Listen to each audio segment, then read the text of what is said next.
Twists and turns are reportedly being planned for the build to a WrestleMania 39 match. Dominik Mysterio has addressed the possibility of a WrestleMania match against his father Rey. And there was reportedly some frustration backstage at the recent Ring of Honor tapings. Stay tuned for all the details. So we are firmly on the road to WrestleMania, Andrew. Are you excited? I am so excited. I'm very, very, very, very, very much looking forward to this one, Sam. Omos versus Lesnar. Can't wait. Night 1, night 2, do it 2 nights back to back, you cowards. Best of There's two. a lot of matches bubbling away under the surface as we head toward WrestleMania. The biggest one sort of recently that's been bubbling over has been the situation around like Lita, Trish, Becky, Damage Control, Ronda, Shayna. There's just a lot of things going on there. This one comes from the Wrestling Observer newsletter, and they've said, the only thing we know is that the women's tag title situation with the 6 women involved, as well as Bayley and Trish Stratus, has several twists and turns yet to come before the matches are finalized. Whether that means another title change back, or a Stratus heel turn leading to it, or something else isn't known past we've got more storyline to get to the destination of likely 2 different matches coming out of this, so not just the one. But Rousey and Baszler were to face whoever ends up as the tag team champions in a few weeks. Ooh. So I like kind of multi-stage setups like this, where you've kind of got, things just waiting to happen down the line. It's always good when you get a little bit of a rug pull heading into a big event like Mania.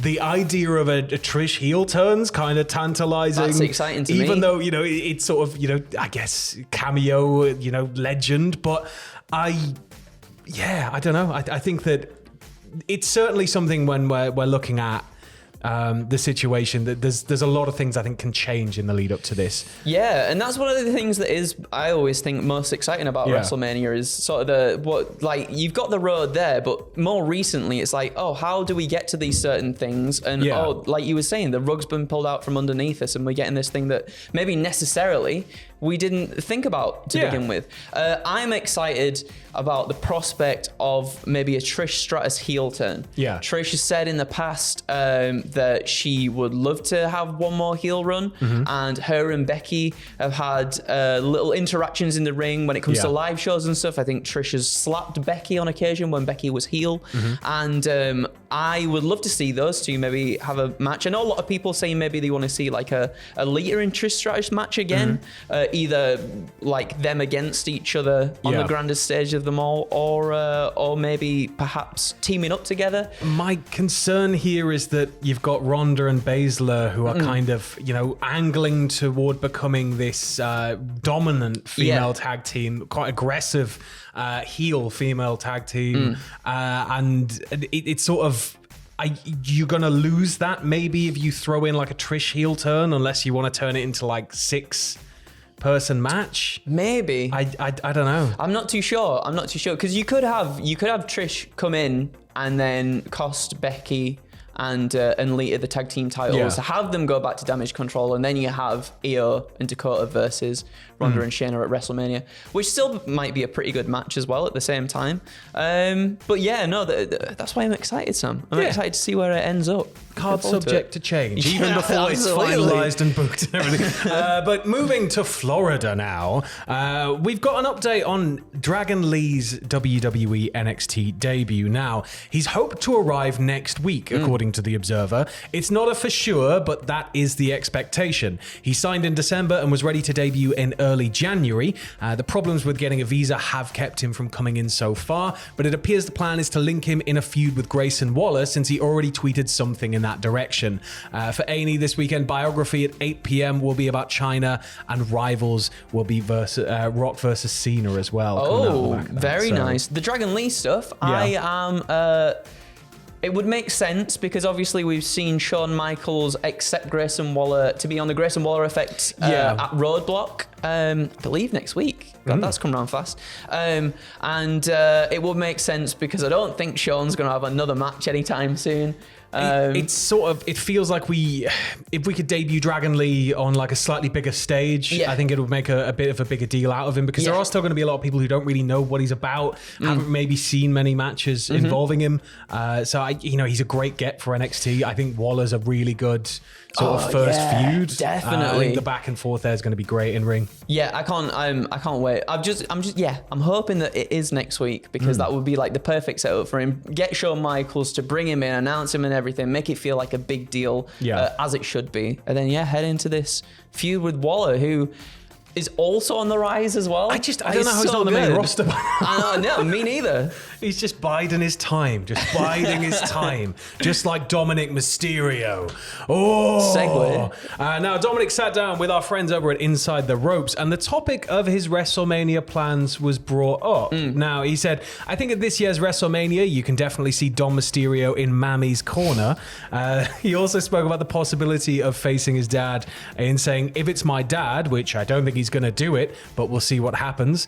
I did interviews in the past, and I always said that I never want to wrestle my dad because of what he's done for me and this and that. And yeah, I get that, but I don't think he wants to get in there with me, to be honest. I think it's gotten to the point where I've shown that I'm willing to do what it takes to take him out and to prove that once again, I'm the only Mysterio that matters in this business at the end of the day. I need to see this. Father versus son. Prison Mysterio's just gonna full on like shank his dad to death or something in the ring. That would be bad.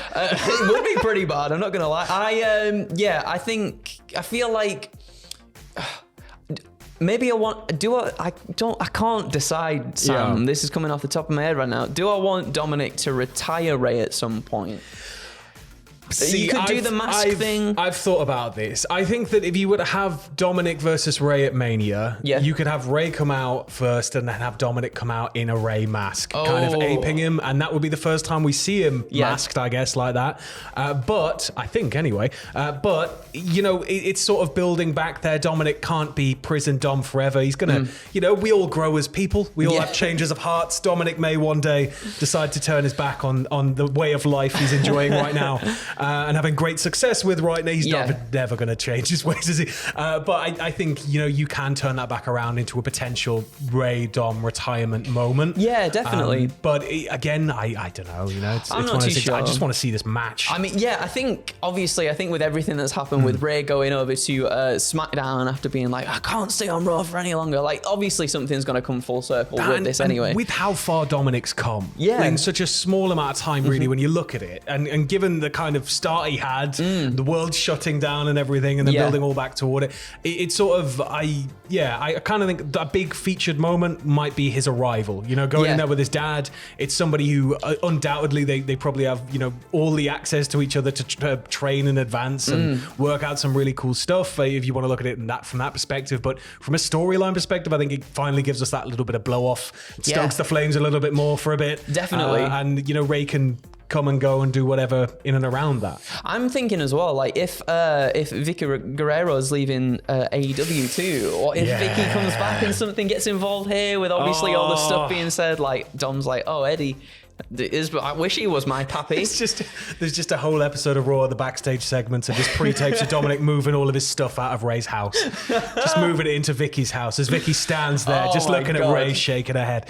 But we're going to finish things off in this one by jumping back over to Ring of Honor, which we reported about earlier. We sort of ran down the happenings, and it seemed to go off without a hitch. It seemed to be a fairly well-received show, and it's building toward what looks like a fairly decent show next week. But this comes from The Observer. Again, they've said, a note we've heard from a number of people regarding the Ring of Honor tapings.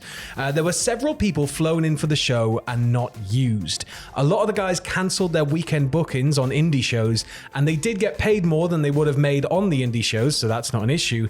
But the frustration was of guys being brought in and not used. One independent promoter told us that he lost 4 of his top guys to the taping, and none of them got used on the taping. The promoter said that he wasn't mad or anything, and he was happy for the guys to get national exposure, and quite frankly, thinking like a promoter here, they're going to be worth a little bit more if they are used on Ring of Honor television. Dak Draper was apparently one of the names that they were told was backstage and not used, but there's several more names in this regard. I guess it's one of those things where it never hurts to have more talent I guess from the standpoint of yourself as a promoter, Yeah. you know, if you have extra talent in the wings, you know, anything that happens, or you need to buy that extra bit of time, or if something's, you know, runs short, you can quickly put people out there, give them a featured moment. But in kind of exchange for them not working certain shows and coming in, yeah, I can see where it gets a bit frustrating. But I think, again, it's, I don't know how much, you know, you can say it because, you know, he's obviously been involved with AEW, but Ring of Honor is its own situation. It's its own company. It's going to have its own kind of trappings and its own kind of expectations. So maybe, you know, you could look at it as teething problems, but again, I can already see the teething problems. He's been running AEW for ages.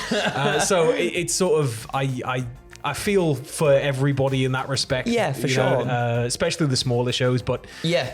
it just seems like one of those things that kind of sometimes happens in wrestling. Yeah, I mean, I wonder if, obviously it was like a really stacked show as well, so maybe they just overcompensated in terms of, as you were sort of saying there, like if something went wrong and something couldn't go off that night. And or if you want to hold something for the next night, and, you know, you have the option there, but I guess, just with it kind of coming with cancellations involved, it's, you can kind of feel for everybody. Exactly. But that's it for our final news video of the day, unless anything else breaks, of course. Whatever you're doing, we hope you're having a good one. Make sure to stay tuned this weekend. Why have they got to stay tuned, Andrew? They've got to stay tuned for all the lovely AEW Revolution content, Sam. You've got pitches, you've got predictions. They're already on the channel. You've got the live reactions with myself and Adam Pacitti on Sunday. You can see that. You can watch it along with us. Cultaholic. No, wait. YouTube.com/Cultaholic/live is the link for that one. You will have what happened at not long after the show with Jack the Jobber, and then following that, you will have the WTF moments with Ross as well. What have you done to Tom, you monster? No, wait, whoa. It's not me. It's not me. I can tell you that for nothing. You've stolen his cat. I haven't. His cat appeared at my house, okay? Okay. All right. Yeah, all right. Yeah. We'll leave you with that bit of slice of juicy news for the weekend. Yeah. See you tomorrow morning.